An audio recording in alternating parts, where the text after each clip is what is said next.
he stay dropping them bangers. Use that poker, don't let nobody see you, man. Too much mud, sipping on drink the reaper, man. Scroll through pictures of myself, gotta face my demons, man. If no one knows, I'm doing myself. What is up, YouTube? It is showtime and I am back with yet again another video. Now in today's video I will be showing you guys how to beat comp, how to win more games in the stage or anywhere you're playing on NBA 2K22. I think it's very important and essential that you guys know how to play the game the right way. Now I'm not perfect, I have my ups and downs, but I think it's fair enough to say I know what I'm doing, and I feel like there's some tips and some points that I can give to you guys on just trying to win more games as a team. So this is really a team video. It's not just for centers, it's just for teams out there who want to know how to get more wins. Personally, if I probably put it into a percentage, I want to say at least 90 to 95% of the games that I'm playing in the stage, I am winning for the most part. Like, I really don't lose often. Some days I really don't play this game often at all. Believe me, I may look like I do, but I really don't play the game often because the game is kind of dead to me. But anytime I get on, I get some wins out of nowhere if I want some clips for a video, and I win a lot majority of my games. So I'm here to give you guys some tips on how to do that. But before we get started, I just want to start with you guys, please do like, comment, and subscribe. And nonetheless, we can get straight to today's video on how you guys can beat comp, win more games in NBA 2K22. So the first thing you guys have to be able to do, or this is not even what you guys have to be able to do, you guys have to have a lineup. Now honestly, there are two lineups you guys can go with. There's ISO and then there's PNR. Now personally, I prefer PNR. I feel like it's way better. When you're ISOing, you really have to depend on one person to score, and if they don't score, your team will lose the game, and that doesn't really sit well with me. There are some people who are really good at ISO, like those people who are making those ISO builds and scoring. That's great, do you. This is going to be more of a PNR video. I don't really ISO. I don't find ISO as efficient as someone that's setting pick and rolls and ISOing, so a mixture of both. I prefer having an inside center. So the recommended lineup that I would recommend for you guys to have is a point guard, meaning someone who can dribble and shoot the ball, and if completely necessary, maybe get a layup or two in or shoot a mid-range. But you guys need to have a guard that can score. I personally prefer one that can 3-hunt, like a playmaking shot creator.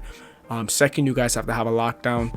You guys have to have a good perimeter lockdown. You guys have to have a lockdown that can basically guard the ball and also shoot corner. And then last but not least, in my opinion, I think the most important role on the court is center. So you have to have a center, and the job of the center will be to rebound, set screens, hedge. They're kind of doing a little bit of everything. So being a center, especially inside center, is very hands-on. So those are the three things your team needs to consist in. Well, we're talking about PNR. So for PNR, your team needs to consist of the main scorer, the lockdown, and the center. Those are basically the lineup requirements, I think. Especially if you guys want to win more games. I feel like it's the most orthodox lineup. I'm trying to speak so that everyone's comfortable. If you ISO, that's fine. I have nothing against you. That's you. But this video is going to be more focusing on people who run PNR offense and then are also playing PNR defense. So the very first tip I have for you guys, if you guys are on a team, have a team, or if you guys are collectively watching this video, whatever it is, as a team, I feel like the number one thing is I like to encourage is defense. Now, you guys have to have good PNR defense and also good ISO defense, and I'm going to show you guys quickly how to do both. So when it comes on to you guys basically playing PNR defense, the lock will be on the ball, the center will be on the ball, and the guard is usually guarding the corner. So I need guards to understand that you're not completely useless. If you are a guard, you guys still have a part to play, even though you guys are sitting in the corner. I feel like it is you guys' job to pinch. Now when I say pinch, there are going to be times in ISO where the ISOer is going to dribble towards your corner, and you are playing corner as the guard, so you can step up and bait them into thinking you're going to double team and then go back to the corner and try and get a corner steal. So that's one thing. That's the importance of a point guard. As a lockdown, there's not much to be said. It is your job to lock up. You guys, you and your center, the lockdown in the center. I'm speaking to you lockdowns out there. You guys have got to communicate with your center on the PNR defense on trying to get stops. So as a lockdown, your job is to fight screens, try and get stops, try and get steals, try and get blocks if you have to. And then centers, your job is to set good screens. We're focusing on defense.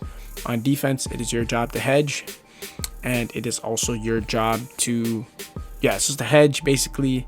Hedge. That's all you really gotta do. Switch if you have to. Play great paint defense, which is hard to do, seeing that the game's paint defense is so rigged right now. And that is basically everybody's role defensively. Now offensively, The center's role, your role is to roll. Literally, all you got to do is sit picks and roll. Picks and roll. Another thing you can do on offense is let your guard ISO. If the guard calls for ISO and they think, hey, you know what, this person that's guarding me is weak, I can kill him, just sit box, wait for a lob, let the guard do what he got to do. If he misses, you get the rebound. If he can't get a shot off, he throws you the lob. So that's your guard, that's your role as a center, an inside center I should say. And then if you are a lockdown on offense, your role is to sit corner.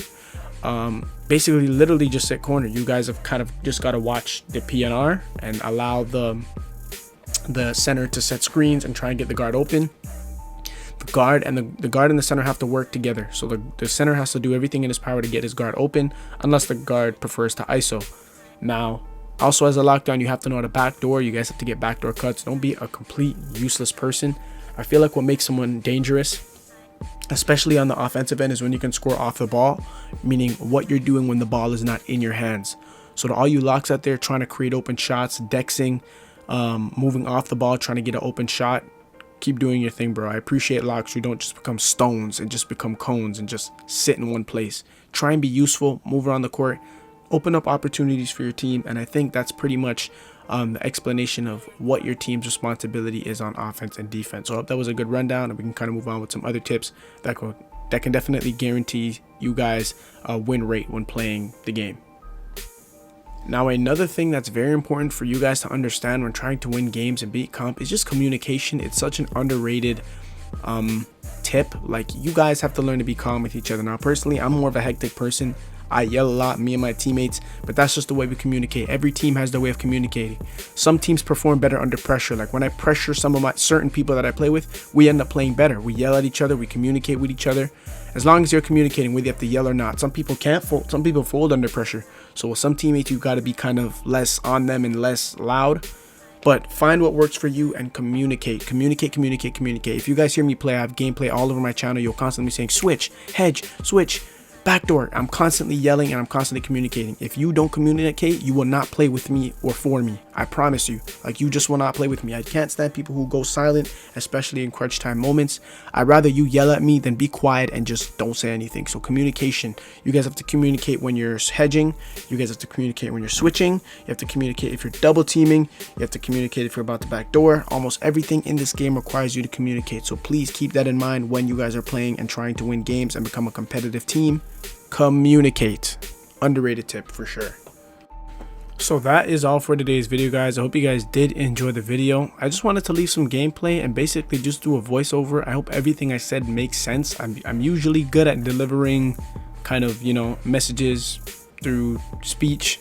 So I hope you guys did enjoy it. I hope everything was understandable. If you guys want a more in detailed version with clips and stuff, I didn't bother to leave clips because the gameplay is a clip in itself. And if you guys just watch what I'm doing on screen, it will kind of make sense. Everything I'm saying, I'm kind of already doing.